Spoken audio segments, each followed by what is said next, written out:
بسم اللہ الرحمن الرحیم۔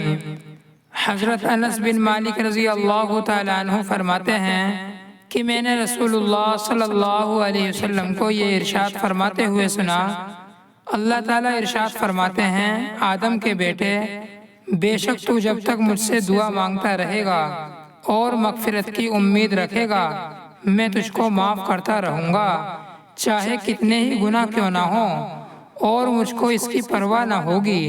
یعنی تو چاہے کتنا ہی بڑا گنہگار ہو، تجھے معاف کرنا میرے نزدیک کوئی بڑی بات نہیں ہے۔ آدم کے بیٹے، اگر تیرے گناہ آسمان کی بلندیوں تک بھی پہنچ جائیں، پھر تو مجھ سے بخشش چاہے تو میں تجھ کو بخش دوں گا، اور مجھ کو اس کی پرواہ نہیں ہوگی۔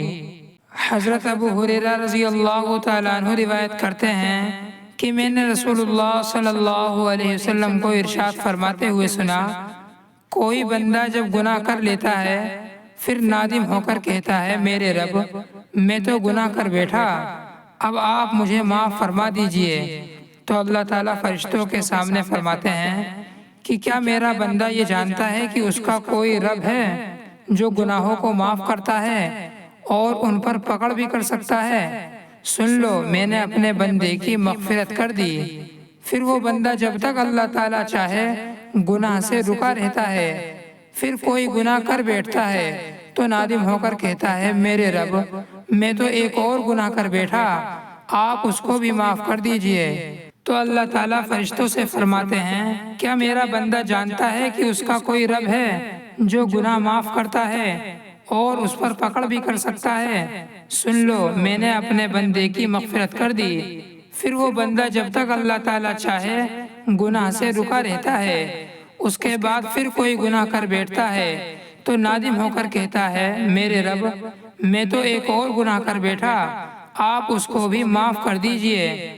تو اللہ تعالیٰ فرشتوں سے فرماتے ہیں، کیا میرا بندہ یہ جانتا ہے کہ اس کا کوئی رب ہے جو گناہ معاف کرتا ہے اور اس پر پکڑ بھی کر سکتا ہے؟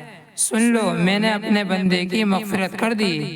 بندہ جو چاہے کرے، یعنی ہر گناہ کے بعد توبہ کرتا رہے، میں اس کی توبہ قبول کرتا رہوں گا۔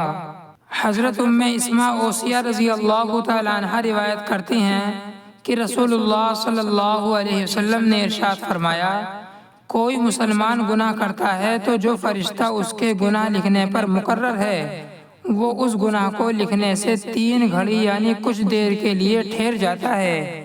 اگر اس نے ان 3 گھڑیوں کے دوران کسی وقت بھی اللہ تعالیٰ سے اپنے اس گناہ کی معافی مانگ لی تو وہ فرشتہ آخرت میں اسے اس گناہ پر مطلع نہیں کرے گا، اور نہ قیامت کے دن اس گناہ پر اسے عذاب دیا جائے گا۔ اللہ تعالیٰ ہم سب کو ان باتوں پر عمل کرنے کی توفیق عطا فرمائے۔